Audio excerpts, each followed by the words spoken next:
Oh, wait, let's unpack this. Hmm. We are diving into a truly monumental narrative today. We're talking about the cross-country, cross-world quest of a 12-year-old boy, Jack Sawyer. Hmm. His journey to save his dying mother, well, it forces him to confront these ancient evils Hmm. and discover the unbelievable mechanics of parallel realities. It's an incredibly dense, layered narrative, and what the source material does, I mean, masterfully, is establish this extreme urgency right from the first page. Absolutely. Jack is just thrown into chaos, but it's a chaos that feels deeply personal long before it becomes cosmic. If you look at his life just in the weeks leading up to the quest, it's just relentless flight. Absolutely. We start the story on September 15, 1981. Jack is, he's tall for his age, maybe a bit prematurely mature, You can feel it. but his life is in constant motion and makes him feel acutely unbalanced. I mean, they fled a house on Rodeo Drive in L.A., moved to an apartment on Central Park West, and now they're hiding out in this quiet, almost oppressively still place, the Alhambra Inn in New Hampshire. Right. Jack just sees his life as shifting and uncontrolled, which, for a child, that's an isolating and terrifying burden to carry. And that profound instability, it's rooted in the immediate crisis of his mother, Lily Sawyer. Lily Kavanaugh Sawyer is. She's a remarkable figure, an actress nominated for an Academy Award for a picture called Blaze. Yeah. But now she is desperately, terminally ill. The sources, they just paint this stark picture of her physical and emotional decline. The details are so critical because they illustrate her slipping grip on everything, really, on reality, on her health. She'd quit smoking 2 years prior, which was a huge victory for A her. huge victory. And now she's chain-smoking Herbert Terry tunes or Carltons, often just squatting by the record cabinet, just trying to feel anchored to something. And the whole reason they're even in this specific resort town is just pure desperation. She remembers being happy there in 1968, the year before Jack was born. Right. She's hoping that the location itself can somehow, recapture some lost peace or maybe even reverse her physical decline. It's heartbreaking. And the environment just acts like this mirror to their vulnerability. The Alhambra Inn is quiet, the light is gray and unforgiving, and Jack constantly feels like he's under surveillance. He mentions the day clerk, right? Yeah. Stooped, ashen-skinned, and he clearly dislikes them. It creates this hostile atmosphere from the jump. It culminates in Jack's realization that one line, we're alone here. They are isolated, unprotected, and financially vulnerable, which is, of course, precisely when the main villain chooses to strike. That villain is Morgan Sloat. And he wasn't just some casual acquaintance. He was his late father, Phil Sawyer's business partner, In Sawyer and Sloat, yeah. which makes Sloat's treachery feel like this betrayal of family and trust, not just a corporate maneuver. Sloat is the perfect embodiment of corporate malignancy. I mean, he is not subtle in his pursuit of Lily's interest in the company. He's pressing her relentlessly to sign over her shares, but he's using this guise of concern. The classic move. He offers $50,000 a year for Jack's care in college, framing it as taking care of everyone. It's just, Yeah. it's a classic manipulation, wrapping pure avarice in this false promise of security. But Lily sees right through it, instantly. Her response, "What's your cut, Sloat?" It shows she still has this core of clarity, despite her illness. She knows his true agenda is just seizing her interest in Sawyer and Sloat, which he thinks is fair compensation for his trouble. And that corporate harassment is why they fled New York in the first place, right? Dodging that shrill ringing of the telephone that just chased them across state lines. We really need to underline that the pressure Sloat applies. It's designed not just to gain control of the company, but to push Lily into an early grave. That way, he secures his goal without a legal battle. He embodies a greed so profound that it breaches not just ethical boundaries, but eventually dimensional ones. He's not just a man who wants money. He's a man who wants what he can't have, and he will literally destroy realities to get it. And that corporate pursuit is the immediate trigger. It's what launches Jack into this far stranger parallel world. This is where the narrative just shifts completely. It really does. It goes from being this dramatic thriller about a sick mother and a corporate villain to a journey across dimensions. And what's fascinating is how the sudden introduction of this parallel reality, the territories, is rooted in Jack's own childhood memories. Exactly. It links the supernatural seamlessly to his past. It starts with this fragment Jack recalls from 1976 when he was just 6 years old. Right, he was playing with a toy taxi behind the couch. Yeah, in his father's office in California, and he overheard his father, Phil Sawyer, and Morgan Sloat talking about the daydreams. Which is such an innocuous term for what it actually is. Totally, and it's the first reference to the territories. And what they were discussing was not mythology, it was mechanics. Phil and Sloat talked about the territories as a world where they have magic like we have physics. An agrarian monarchy. It's incredible. This reveals that these two men, partners in a seemingly normal American firm, were treating an alternate dimension like a natural resource, just ripe for exploitation. And the cynical nature of Sloat shines through immediately, even in this flashback. He asked Phil how much fucking clout they'd have if they introduce electricity or modern weapons to the territories. So his intent was always manipulation, not discovery. He's known about this parallel reality for years, and he's only ever seen it through the lens of power. Jack's first real, visceral connection comes later. He sees a photograph, and it's not of his mother. It's a landscape of the territories. A long, grassy plain, ground-down mountains. And he knows it. He instantly knows the place from the daydreams. It's an internal sensory thing. He can feel the air. He can almost smell the freshness. It tells you the territories are linked to him on some fundamental, maybe even genetic level. And that realization immediately introduces the central concept of the story, the twinners. The idea that people and places exist in rough analogs in both worlds is the backbone of the entire quest. We see little examples, right? The Alhambra Inn is the twinner of a fair or a pavilion. The unpleasant desk clerk is the twinner of a drunk villager. Yeah. But the most crucial twinner connection is the one that drives the entire plot. Right. The core connection is Lily Kavanaugh Sawyer. She is the twinner of Queen Laura Delotion of the territories. They are fundamentally the same soul across different realities. Jack recognizes this when he sees the queen's profile on a coin. Despite some minor physical differences, like Laura having a thinner nose and rounder chin, Jack knows instantly that's his mother in another life. And this twinner connection is also the source of this ancient long-term conspiracy. Queen Laura's infant son, he died at 6 weeks old. And the source material reveals that Jack himself almost died in his crib at 6 weeks old. And who was involved in both events? Morgan Sloat. Morgan Sloat. That is just a staggering realization. This isn't some spur-of-the-moment corporate takeover. Sloat has been involved for years, likely trying to eliminate Jack to destabilize both worlds. He wants to ensure that the Queen's lineage and the familial connection to Phil Sawyer are both broken. His presence at both of those infant crises, it demonstrates this chilling long-term malice that predates everything we see in 1981. It connects his corporate greed to this, near magical level of evil. Sloat isn't just a businessman. He is a structural saboteur of reality. And the consequence of this twinner relationship is that if one is healed, the other might also be healed, or at least the energy field between them will rebalance. So to achieve that potential healing, Jack has to flip realities. And this is where Speedy Parker comes in. The former janitor at Arcadia Fun World, who steps in to be Jack's guide. Traveling Jack. He calls him Traveling Jack. Speedy Parker is absolutely instrumental. He's the first person to articulate the territory's existence in a coherent way to Jack. He tells him he has to travel west, from this ocean to the other. Which is a staggering, near-impossible journey across the United States. For anyone, let alone a kid.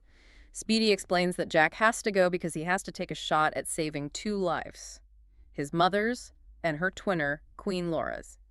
The worlds are literally dependent on each other through this shared energy matrix. And Speedy provides the literal mechanism for flipping the magic juice. The magic juice. This liquid that tastes purple. It tastes purple. And when you drink it, it brings this total recall of the territories, making the shift possible. But it also instantly makes you vomit. Right. It's a physical purge. It's necessary for the dimensional shift. But the origin of that juice is a key insight the sources provide, and it contradicts what Jack first assumes. It does. Jack asks if the juice is from the territories, and Speedy says, nope. They got some magic right here, Traveling Jack. Not much, but a little. This your magic juice come from California. That one line just changes the fundamental rules of the world. It proves magic isn't confined to the territories. It exists even in the United States, just in this isolated, hidden form. It suggests the 2 worlds are far more fundamentally interwoven than just through twinners. They share the core stuff of reality, maybe even magical ley lines. And the transition isn't just mental, it's immediate and physical. When Jack flips, his American clothes, his jeans, his Nikes, they immediately transform into the territory's equivalents. Voluminous woolen trousers, a soft blue jerkin. Even his high-tech knapsack becomes a simple leather sack. It's a complete integrated shift. It speaks volumes about the different environmental pressures of the two worlds. The magic of the territory seems to reject, or at least metabolize, modern industrial materials. It's like a safety feature, forcing Jack to blend in immediately. But the journey is not without immediate severe consequences.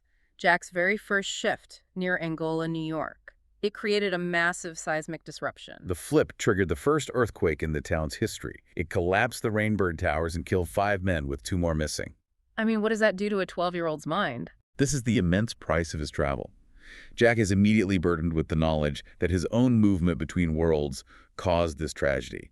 He sees himself not just as a desperate traveler, but as a killer. It echoes the guilt he knows his father and Sloat share for the death of Jerry Bledsoe, the handyman. Right. The forces present this idea that instability in the Twinner framework equals seismic destruction in the real world. That's a terrifying rule to learn minutes into your quest. So this is where it gets really interesting. The narrative just takes this profoundly dark turn. Okay, so Speedy has armed Jack with critical knowledge and tokens before he started. He's got directional advice stick to Rand McNally roads in the U.S., an ivory guitar pick for Captain Farron, The captain of the outer guards, yeah. and a heavy silver coin with Queen Laura's profile. But the warning was the most important piece. Steer clear of old bloat who'd be after him, like a fox after a goose. And Jack is immediately forced to navigate a truly nightmarish American landscape. After that traumatic flip near Angola, he quickly moves west, hitchhiking to Oatley, Indiana, which is just described as a pit. It's his first stop that fully illustrates the corruption permeating the American side. It's a mirror to the blasted lands he'll find later in the territories. Absolutely. The Oatley Tap is this bar, dangerously over capacity on weekends, run by a truly grotesque man named Smokey Updike. Smokey is just a brute. He's physically abusing his server, Lori, and exploiting Jack mercilessly. He pays him a poverty wage, $1.50 an hour, then even less after punishing him for dropping a peg. What's chilling is Smokey's casual assumption that Jack, a homeless kid, would be there a long, long time. This is systemic American corruption preying on the vulnerable. And that paranoia is just amplified by the terrifying local connections. Smokey boasts that he goes way back with the chief of police, Digger, who has a reputation. A dark reputation, a taste for kids on the road. Jack is completely trapped in this microsystem of small-town horror. The sense of unease just culminates with the lurker. While he's wrestling with beer kegs in the storeroom, Jack sees a mill hand who looks like an old photograph like Randolph Scott, but his eyes turn yellow as chicken claws. This man, Elroy. When Jack tries to run, Elroy chases him, grinning to reveal this mouth of curving teeth, some of them jaggedly broken off, some black with rot. It's such a descriptive moment of just sheer physical revulsion. Jack recognizes this Elroy as the lurker in the Mill Road Tunnel, a figure of primal, sexualized menace. It's a moment where the Twinner phenomenon clearly shows itself. The evil energy from the territories is bleeding into the U.S., corrupting the local populace, turning ordinary men into semi-monstrous threats. And that terrifying encounter pushes Jack to flee Oatley, but he doesn't get far. He and his new friend, Richard Sloat, are captured and sent to the Sunlight Home in Indiana. Ugh, this is perhaps the most sickening realization of the villain's network on the American side. The Sunlight Home is not a reform school. It is an organized, high-intensity religious prison run by the Reverend Sunlight Gardner. And Gardner's methods are just pure tyranny disguised as spiritual salvation. He forces confessions from the boys, makes them compete for his twisted approval by confessing sins that are often imagined or minor. The primary instrument of terror is the box, a 6-foot-long, 3-foot-high iron coffin. It's kept in the back of the facility, used for severe punishment to just break the boys' spirits. Gardner's theatrical, manipulative sermons, full of fire and brimstone, constantly threaten that the boys are evildoers who might be cut off. It's a clear metaphor for their elimination. And the Twinner connection here is just chillingly clear. It demonstrates the coordination of the conspiracy. Gardner is the American Twinner of Osmond. The skeletal courtier Jack encountered in the territories, the one Captain Farron was so desperately afraid of. Osmond was described as nuttier than a damned fruitcake, wielding a whip decorated with silver beads. It proves that the mechanisms of control, whether it's corporate with Sloat, religious with Gardner, or feudal with Osmond, they are all aligned against Jack. And the cruelty of this system is just perfectly encapsulated in the tragic fate of Ferd Janklow. Ferd tried to mail a letter describing the horrifying abuses, the straitjackets, the box, the beatings, to his parents. But his parents, they betrayed him. They sent a Xerox the letter directly to Gardner. After Ferd attempts a desperate escape, he's supposedly converted in a hospital and picked up by his parents. But the boys are made to give thanks for the conversion of their brother Ferdinand in this sickening, controlled ceremony. Jack correctly suspects he was killed, or maybe forced across the border into the territories as a sacrifice. The trauma of the Sunlight Home is profound because it's a localized, organized evil, and it's sanctioned by society. It's in this environment of absolute terror that Jack finds his essential companion, Wolf. Wolf is instantly lovable. He is a member of the nomadic wolf family, fiercely loyal to the Queen's herd in the territories. He's simple, kind, and pleasant, but he has this profound weakness. He's susceptible to the moon, the lunacy and transformation of his heritage. He's a werewolf, and he's been forced into the U.S. world. And his experience of our world is one of sheer sensory distress. He calls it the country of bad smells. He's horrified by the human smells: catalytic converters, exhaust, oil, sweat, beer. It makes hitchhiking impossible for them. They have to walk across Indiana, enduring the stink and the exhaustion. This sensory conflict is so crucial. Wolf's transformation is inevitable with the approaching full moon, and he realizes he has to keep Jack safe, even from himself. Right. He locks himself in a shed, referencing the Book of Good Farming to recall the need to isolate. He knows that if he gets out during his change, he would hurt anything he could catch, even his litter brother, Jack. The sacrifice is immense.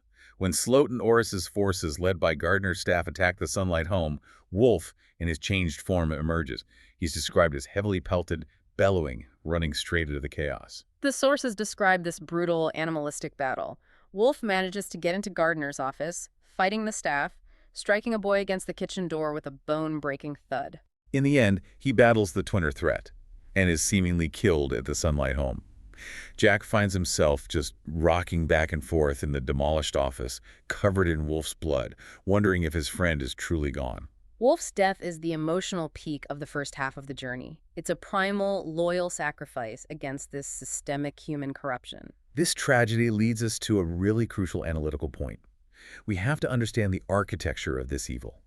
What happens when pure American corporate greed Morgan Sloat fuses seamlessly with ancient primal evil Morgan of Orris, operating through proxies like Osmond and Gardner? The synergy is horrific because the goals are perfectly aligned. It proves that corporate and primal malice share a common drive towards systemic destruction. Morgan Sloat seeks not just money, he wants whole worlds to broker.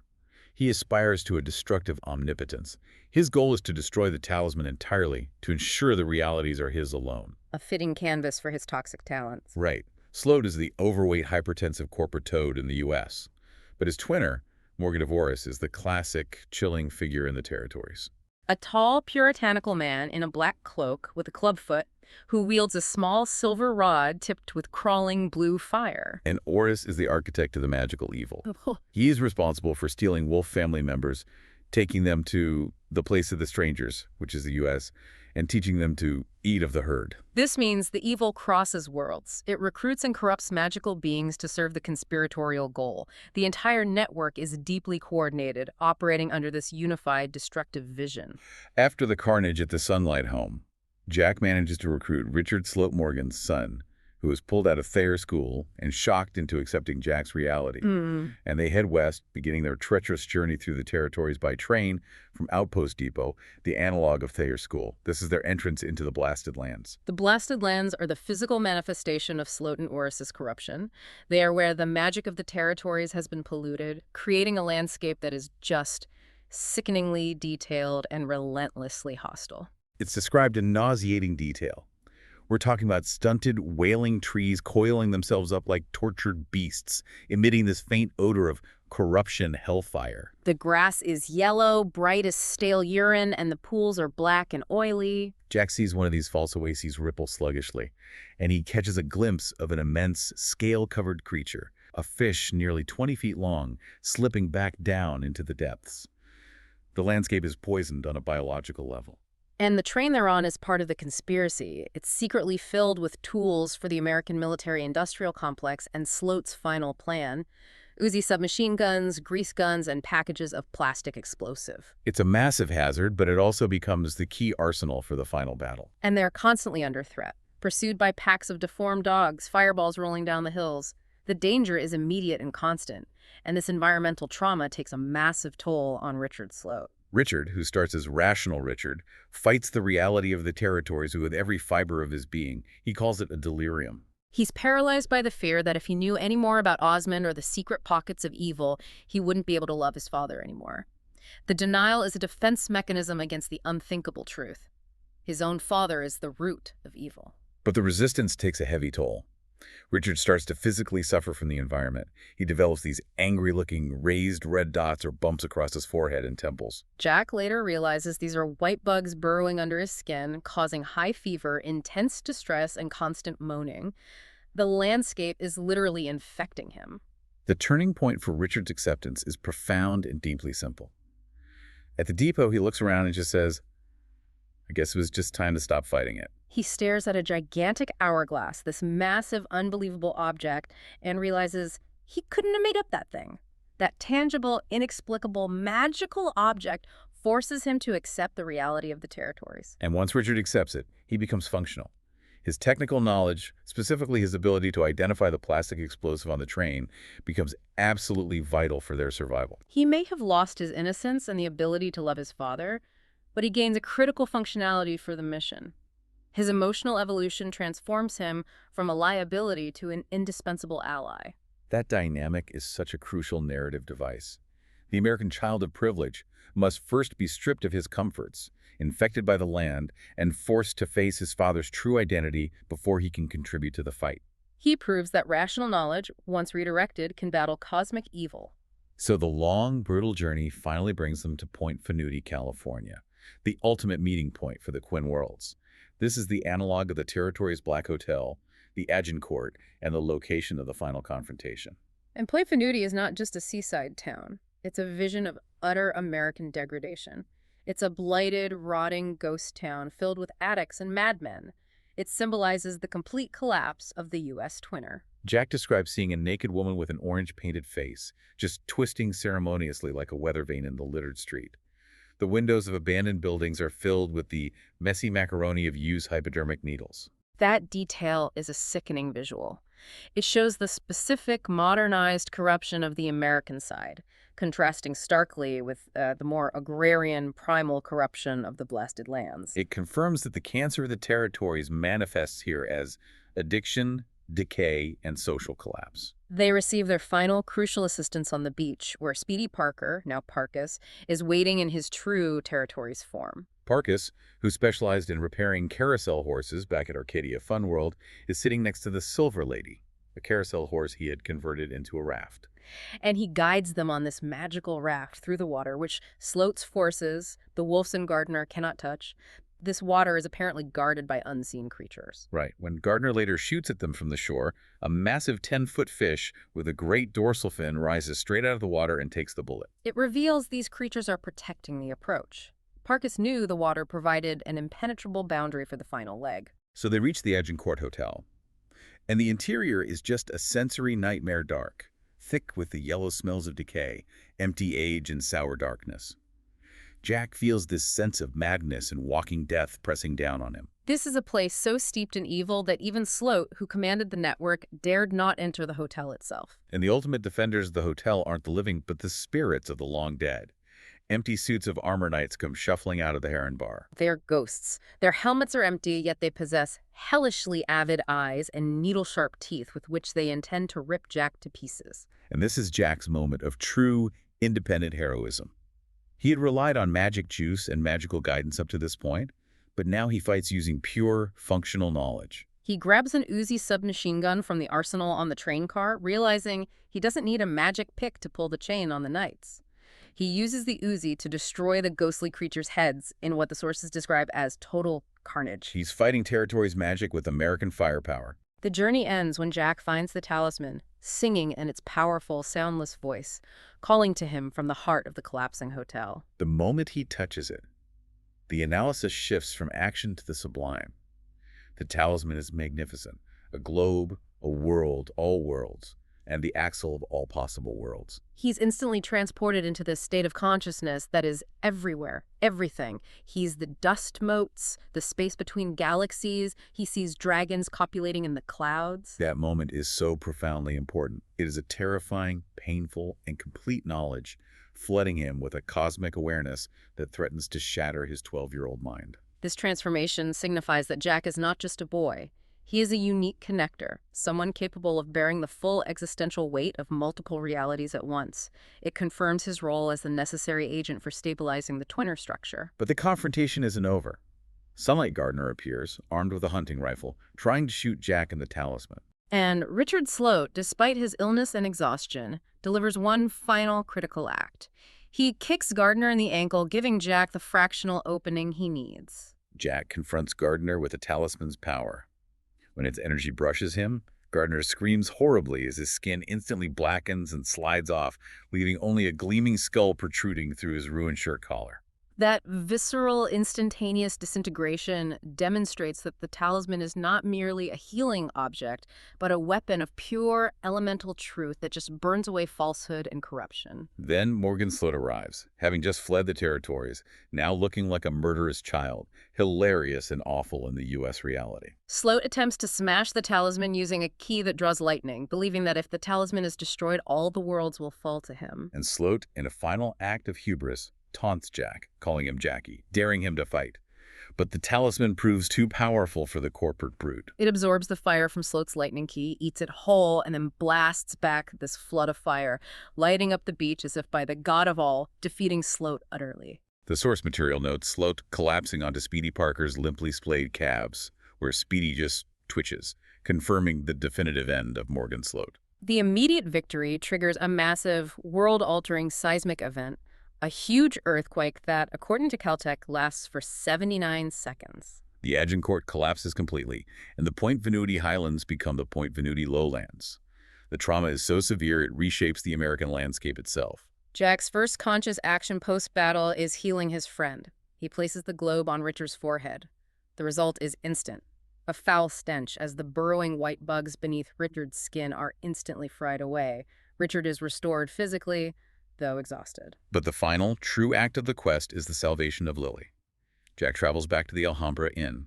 When he stands beside his mother's bed and sets the talisman down, its texture subtly alters. It becomes less slippery, more porous, softening like warming plastic. The cloudiness filling it boils and darkens.